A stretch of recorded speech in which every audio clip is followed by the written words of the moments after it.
Finally, we're nearly here. Anticipation is at fever pitch for a new F1 season, which kicks off this Sunday at the Australian Grand Prix. Hype is normal around this time of year, but sometimes it feels more intense than ever thanks to Lewis Hamilton's arrival and, the consensus that we could be in for a crack of the season, the fourth and final year of this rule set before the rules change again next year, and a natural convergence of performance. McLaren has charged the Constructors' title after a slow start, chased hard by Ferrari, combined with Red Bull's drop-off and a rejuvenated Mercedes, could create for a very interesting season this year, and there's no reason why all four can't be title contenders. But as reigning Constructors champions, McLaren must live with the uncomfortable tag of favourites, especially after a good test for them. There was only fourth from bottom and that's completed, but what stood out was the team's long run pace. Lando Norris appeared to be ready to pitch for a world title following his breakthrough last year. Yes, he made too many mistakes, but now he understands what it takes to win. However, he does have a potentially big problem with Oscar Piastri being a very fast driver in the other side of the garage, and he's now a Grand Prix winner as well, and that could well give Andrea Stella a headache. But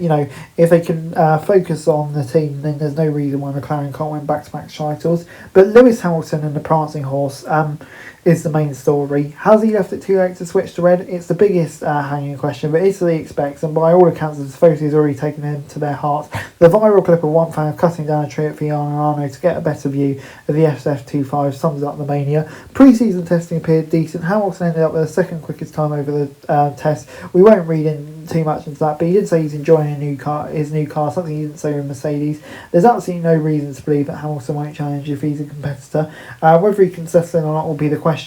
But with Lewis Hamilton, we know his resume, I'm sure he can.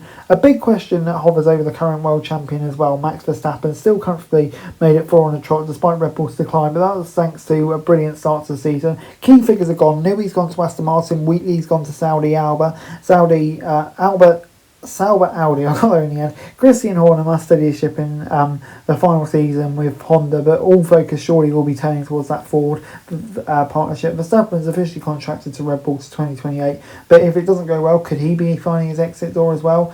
And that could have implications for Russell. He did outperform Hamilton last season, but he knows that there's big pressure on Russell this year. He's got to beat Ricky Antonelli quite convincingly, you might think. With Mercedes, surely they'll be coming calling again for Max Verstappen. So it's going to be a big season for Russell, and if he really wants to cement himself as leader of the team against Antonelli, who many people back as the next Lewis Hamilton or the next Max Verstappen, he needs to put in a good performance.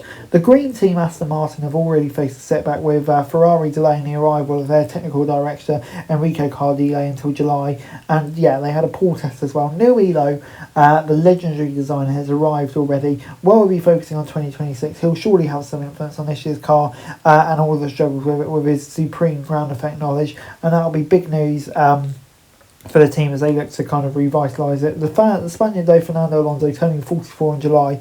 Let's say he's not a spring chicken anymore, and does he still have it? We'll find out this season. In the midfield, it's going to be very close as well. Alpine, a team that for too long have been stuck in a state of status. A consulting Mario Briatore has already shaken things up at a team he led to great things in the past, and can he do it for a third time?